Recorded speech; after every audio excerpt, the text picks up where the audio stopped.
week in my life of my province. Ako ay magbabakasyon ngayon sa aming probinsya sa Tanay. Umuwi talaga ako ng Tanay pag Pasko at bakasyon dahil namimiss ko talaga ang klima at magagandang tanawin tulad nito. At lalo na ang aking lolo at lola na ang dahilan din ng pag-uwi ko. Ngayon nga ay dumaretso muna kami sa mall. Kasama ko nga pala ang kaibigan ko na si RJ. Isa sa mga masasabi kong tunay kong kaibigan. Matagal na kami magkaibigan nito ni RJ. Elementary days pa nga lang magkaibigan na kami niyan. Ngayon nga ay pumunta muna kami sa isa sa paborito namin puntahan, ang Fun House, dito sa mall malapit sa amin. Lagi talaga kami pumupunta dito. Kasi ba naman marami kang malalaro dito na arcade katulad nitong nilalaro namin na race car. Isa sa mga paborito kong laruin simula pagkabata. Kasi pumupunta kami ng mall, gusto ko agad dumaretso sa Fun House at ito agad ang hinahanap ko para laruin. Marami ka talagang malalaro dito. Katulad nitong nilalaro ni RJ, para siyang Tetris na kailangan sakto ang pagkakapatong. Once na hindi pantay, talo ka kaagad. Ito pa ang isa sa mga paborito kong nilalaro, ang piano blocks. Alam nyo ba, napakagaling ko talaga magpiano. Kaso sa piano box nga lang, para siyang piano tiles na literal na ginawang piano. Paborito ko kasi to kasi nakaka-relax laruin. Kasi ba naman nag-e-enjoy ka na nga sa paglalaro, marerelax ka pa sa beat ng music na kailangan mo isabay sa pagpindot ng piano. Sobrang namiss ko talaga itong mga laro dito sa Fun House. Madalang na kasi ako pumunta dito, gawa ng may pasok sa school at minsan busy na talaga sa bagay-bagay na ginagawa ko araw-araw. Kaya sinusulit ko na agad ang paglalaro dito. For sure matatagulin ulit bago ako ulit makapaglaro dito. Pagtapos namin maglaro at maglibot-libot sa mall, dumaretso na ako sa aming bahay. Hindi ko na nga pala kasama si RJ. May iba pa siyang lakad na kailangan puntahan at nagpasundo na rin ako sa isa kong kaibigan. Pagising ko nga sa umaga, hindi ko na namalayan tinanghali na pala ako ng gising. Kasi ba naman, napakalamig dito sa amin. Mapapa-extend ka talaga ng tulog. Dito nga pala ako natulog sa kubo nila lola. Kasi napaka-presko dito. At ramdam mo yung lamig ng hangin na pumapasok dito sa kubo. Ngayon nga pala ay may lakad ako kasama ang kaibigan ko. Niyaya niya ako mag-unwind daw kami. Kaya ako, sige lang. Namiss ko din talaga mag-unwind dito sa amin. Kaya magagayak na ako. Kaya ngayon on the way na kami sa pupuntahan namin. Nakamotor nga lang pala kami ngayon sa pupuntahan namin. Dito nga ay naalala ko nung mga bata pa kami. Nilalakad lang namin to ng mga kaibigan ko para pumunta sa bundok at para na rin maligo sa falls at tignan ang magagandang tanawin. Ngayon kasi hindi na namin nagagawa yun magkakasama kasi nga busy na ang isa't isa sa amin. Kaya tsambahan na lang kung may makakasama ang lahat. Sa ngayon kami muna ng kaibigan ko na si JB. Dito nga ay napapansin nyo na napakaganda ng panahon at sobrang lamig ng hangin. Sobrang nakaka-relax yung simoy ng hangin at hindi na gaano kainit. Umaayon talaga sa amin ng panahon. Kaya enjoy rides lang kami dito. Ito nga pala ang paborito namin na puntahan ng aking mga kaibigan, ang 98 Falls. Napakamura lang ang entrance dito. Sa halagang 20 pesos, may enjoy mo na ang napakagandang paligid at malamig na tubig. At pwede kayong mag-swimming dahil napakalinis ng tubig dito. Medyo nakakapagod nga lang kasi kailangan mo pang umakyat ng bundok para makarating sa 98 Falls. Para ka na rin nag-hiking nito. Napakaganda ng paligid. Ito talaga ang nature trip na hinahanap ko. Yung malayo sa stress at problema. Kaya pag ako ay may problema or nai-stress, pumupunta talaga ako sa lugar na magbibigay sa akin ng refreshness katulad nito.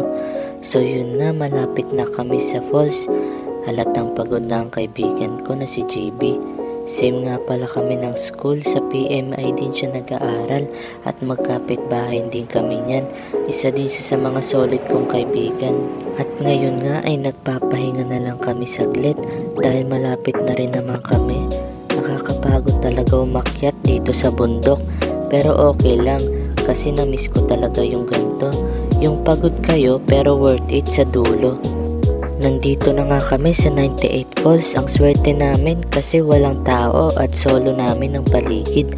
At meron din pala sila ditong cottage. If meron kayong dalang pagkain, pwede itong gamitin.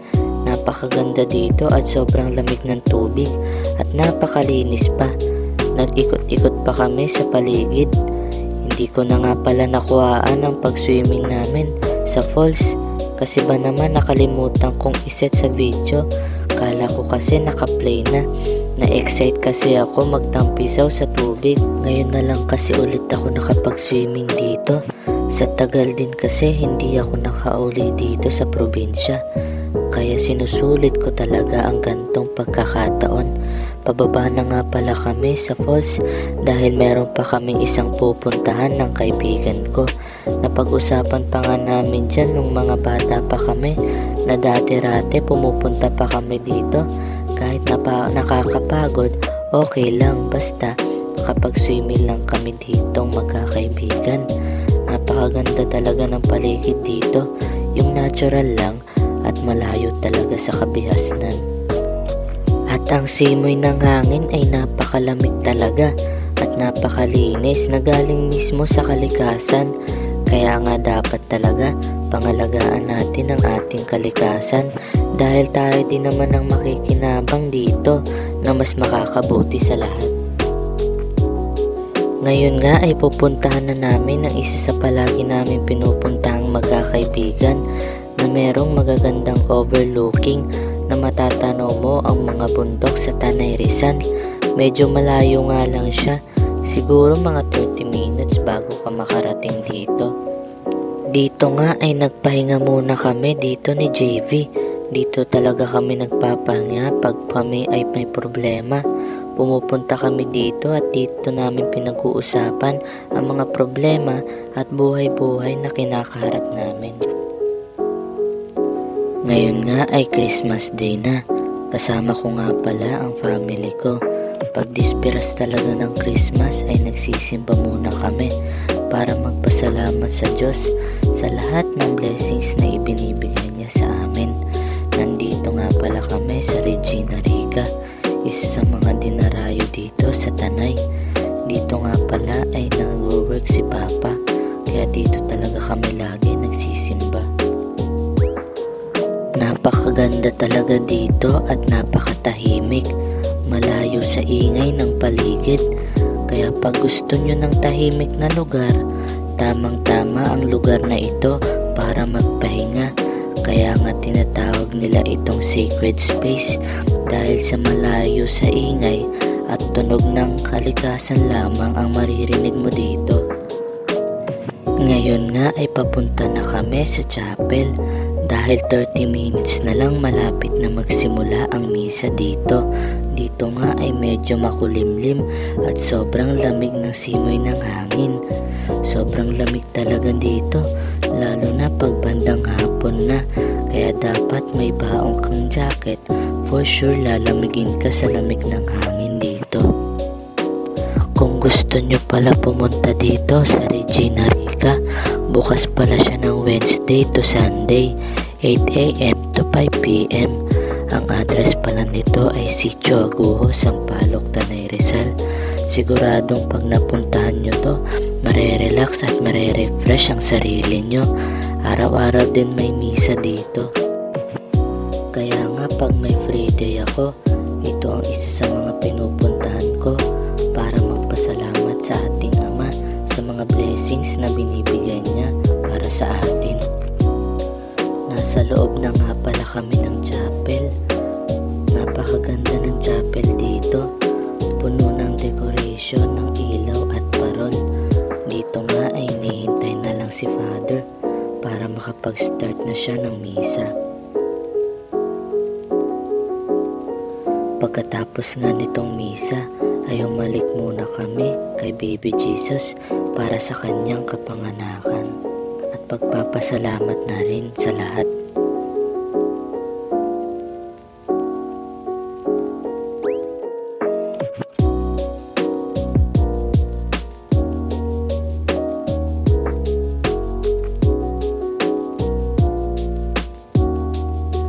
Pagkatapos nga dito ay may kaunting salo-salo para sa lahat. Dito nga ay nagsama-sama ang mga katrabaho ni Papa. Kasama din nila ang kanilang pamilya. Napakasaya talaga dito at dahil sobrang daming pagkain, siguradong mapaparami talaga ako ng kain nito.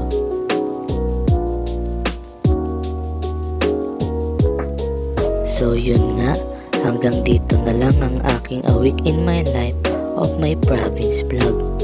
Thank you po.